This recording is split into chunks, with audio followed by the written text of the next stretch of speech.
नमस्कार, आप देख रहे हैं द एंगल। मैं हूं आपके साथ दीपाली माथुर। चलिए नजर डालते हैं इस वक्त की सुर्खियों पर। आज से 3 दिवसीय यूपी के दौरे पर पीएम मोदी, विभिन्न परियोजनाओं की दी सौगात। मुख्यमंत्री अशोक गहलोत रहे बांसवाड़ा के दौरे पर, कहा प्रदेश का चहुमुखी विकास ही हमारा लक्ष्य। हनुमान बेनीवाल का बड़ा ऐलान, 200 विधानसभा सीटों पर लड़ेगी आरएलपी, गहलोत वसुंधरा पर साधा निशाना। कृषि कानून वापसी के बाद प्रदेश के किसानों में खुशी की लहर, आतिशबाजी कर मनाया जश्न। प्रधानमंत्री नरेंद्र मोदी आज से 3 दिवसीय यूपी के दौरे पर हैं। आज पीएम ने अर्जुन बांध का उद्घाटन कर प्रदेशवासियों को पानी की सौगात दी है। इससे प्रदेश में जल की समस्या को दूर किया जा सकेगा। इसके बाद महोबा में जनसभा को संबोधित करते हुए पीएम मोदी ने कहा कि वीर, आल्हा और उदल की धरती पर आना मेरे लिए सौभाग्य की बात है। उन्होंने कहा कि हम बीते 7 सालों में दिल्ली की सरकार को देश के कोने कोने तक लाए हैं। मैंने महोबा से ही मुस्लिम बहनों से वादा किया था कि 3 तलाक से मुक्ति दिलाऊंगा। इसी के साथ उन्होंने कहा कि इन परियोजनाओं से लाखों किसानों को लाभ मिलेगा। दक्षिण भारत इन दिनों मूसलाधार बारिश की चपेट में है। तमिलनाडु, केरल, कर्नाटक, आंध्र प्रदेश समेत तेलंगाना में पिछले कई दिनों से बारिश हो रही है। बारिश की वजह से लोगों का घरों से निकलना भी दूभर हो गया है। आज तमिलनाडु के वेल्लोर जिले में भारी बारिश के बीच एक घर गिरने से 4 बच्चों समेत 9 लोगों की मौत हो गई। अधिकारियों ने इसकी जानकारी दी है। मुख्यमंत्री एमके स्टालिन ने घटना में मारे गए लोगों के परिवारों को 5-5 लाख रुपए के मुआवजे की घोषणा की है। राजस्थान के मुख्यमंत्री अशोक गहलोत आज बांसवाड़ा के दौरे पर रहे। सीएम गहलोत ने आज कुशलगढ़ के पोटलिया पहुंचकर पुल का शिलान्यास किया। इसके साथ ही प्रशासन गांव के संग शिविर का भी अवलोकन किया। मुख्यमंत्री यहां व्यक्तिगत रूप से जनता से मिले और उनकी समस्याओं को भी जाना। वहीं इससे पहले सीएम गहलोत ने मां त्रिपुरा सुंदरी के भी दर्शन किए। इस दौरान सीएम के साथ पीसीसी चीफ गोविंद सिंह डोटासरा और मंत्री प्रताप सिंह खाचरियावास भी साथ रहे। प्रदेश में कोरोना के बढ़ते मामलों को लेकर मुख्यमंत्री अशोक गहलोत ने आज सीएमआर में समीक्षा बैठक की।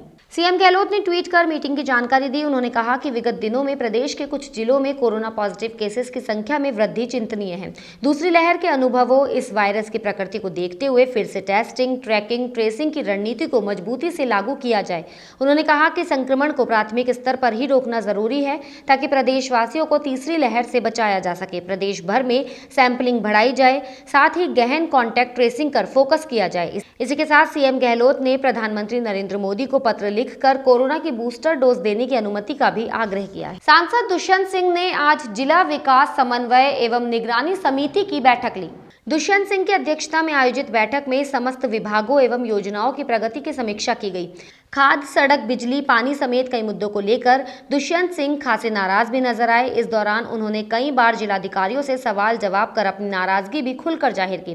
बैठक के बाद सांसद दुष्यंत सिंह ने कहा कि जिला प्रशासन कई कार्यक्रमों में जनप्रतिनिधियों की उपेक्षा कर रहा है। उन्होंने कहा कि झालावाड़ समेत 12 जिले में भी लगातार अवैध खनन जोरों पर चल रहा है। यहाँ तक कि कांग्रेस के वरिष्ठ नेता व पूर्व मंत्री भरत सिंह तक इस मामले में अपनी सरकार पर सवाल खड़े कर चुके हैं, लेकिन इसके बाद भी राजस्थान की कांग्रेस सरकार कार्रवाई नहीं कर रही है। आरएलपी सुप्रीमो हनुमान बेनीवाल ने आगामी विधानसभा चुनावों के लिए बड़ा ऐलान कर दिया है। बेनीवाल ने आज पिलानी में बताया कि उनकी पार्टी 200 विधानसभा सीटों पर चुनाव लड़ेगी। इसी के साथ प्रदेश सरकार पर निशाना साधते हुए उन्होंने कहा कि राजस्थान में कांग्रेस ने जंगल राज बना दिया है। गहलोत और वसुंधरा के गठबंधन ने प्रदेश के माथे पर कलंक लगा दिया है। इसी के साथ उन्होंने किसानों को फ्री बिजली, टोल मुक्त राजस्थान के लिए आंदोलन की चेतावनी दी है। प्रधानमंत्री नरेंद्र मोदी द्वारा कृषि कानून वापस लेने के बाद पक्ष और विपक्ष के नेता अपनी प्रतिक्रिया दे रहे हैं। इस कड़ी में राजस्थान से किसान नेता रामपाल जाट ने कहा कि प्रधानमंत्री की ओर से 3 कानूनों की वापसी की घोषणा स्वागत योग्य कदम है, किंतु न्यूनतम समर्थन मूल्य पर खरीद की गारंटी का कानून बनना अभी अधर झूल में है, जबकि किसानों को उनकी उपजों के दाम इसी कानून से मिलेंगे। कृषि कानून वापसी के बाद आज डीडवाना में विजय रैली निकाली गई। नाचते गाते आतिशबाजी करते हुए किसानों ने अपनी जीत का जश्न मनाया। इस मौके पर अखिल भारतीय किसान सभा ने डीडवाना उपखंड के अनेक गांवों से होते हुए विजय रैली निकाली, जो डीडवाना के कोर्ट परिसर के सामने आकर संपन्न हुई। इस मौके पर किसान नेता भागीरथ यादव ने कहा कि लगातार 11 महीने तक सरकार के दमन और अत्याचार के बावजूद किसान संघर्ष करते रहे। इस आंदोलन में लगभग 700 किसान शहीद हो गए, लेकिन किसान अपने हक के लिए डटा रहा। नतीजतन मोदी सरकार को किसानों के आगे झुकना पड़ा और किसान विरोधी तीनों कानूनों को वापस लेना पड़ा। रेनवाल में ग्राम विकास समिति ढींडा के विभिन्न ग्रामीणों ने अपनी विभिन्न मांगों को लेकर विकास अधिकारी को ज्ञापन सौंपा है। ज्ञापन में विभिन्न मांगों का जिक्र किया गया, जिसमें मनरेगा कार्य शुरू करने, सफाई व्यवस्था सुचारू करवाने सहित विभिन्न मांगों की मांग की गई है। रेनवाल के बधाल में एलबीएस महिला महाविद्यालय में लाडो पंचायत का आयोजन हुआ। लाडो पंचायत के फाउंडर सुनील जागलान के मुख्य आतिथ्य में यह आयोजन किया गया। कार्यक्रम में विभिन्न छात्राएं मौजूद रही। सभी ने प्रदेश में चल रही कुरीतियों को लेकर अपनी बात कही। जयपुर के ओटीएस चौराहे पर आज भीषण सड़क हादसा हो गया। तेज रफ्तार बेकाबू कार ने एक ऑटो और बाइक को टक्कर मार दी। इसके बाद अनियंत्रित कार पेड़ में जा घुसी। वहीं हादसे में 3 लोग घायल हो गए। सभी घायलों को अस्पताल में भर्ती कराया गया है।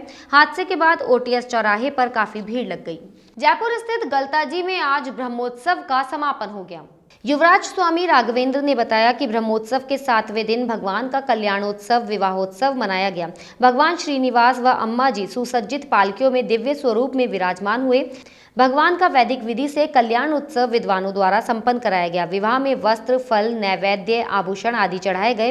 गज, सिंह, सर्प आदि चालों से माला पलटन का कार्यक्रम किया गया, जिसमें भगवान जी की माला अम्मा जी को धारण कराई गई व अम्मा जी को भगवान जी की माला धारण कराई गई। युवराज स्वामी राघवेंद्र ने अम्मा जी का कन्यादान किया। यहाँ श्री गलता धाम में भगवान श्रीनिवास का 7 दिवसीय ब्रह्मोत्सव आज यहाँ संपन्न हुआ। 7 दिवसीय इस आयोजन में यहाँ भगवान के नाना विधि अपनाते हुए भगवान का अर्चन, वंदन, स्तवन ये सब क्रियाएं यहाँ हुई, जिसमें भगवान का चक्र स्नान, डोला उत्सव और कल्याण उत्सव आज यहाँ संपन्न हुआ। यहाँ वैदिक विधि से विद्वानों द्वारा दिव्य प्रबंध पाठ और जितने भी दिव्य स्तोत्र हैं उनका यहाँ वाचन विद्वानों के द्वारा किया गया। दक्षिण भारत से आए हुए विद्वानों द्वारा ये विधि संपन्न कराई गई। स्थानीय विद्वानों द्वारा भी यहाँ विविध मंत्रों का पाठ, श्लोकों का पाठ, प्रबंध पाठों, विभिन्न पाठ जो है यहाँ किए गए। और ये इसके साथ में यहाँ आज विवाह उत्सव जो हुआ उसमें अम्मा जी, श्रीदेवी और भूदेवी, उनके साथ भगवान श्रीनिवास का आज जो है विवाह उत्सव यहाँ संपन्न हुआ। इस बुलेटिन में फिलहाल इतना ही। अगर आपको हमारा वीडियो पसंद आया हो तो हमारे चैनल को लाइक, शेयर और सब्सक्राइब जरूर करें।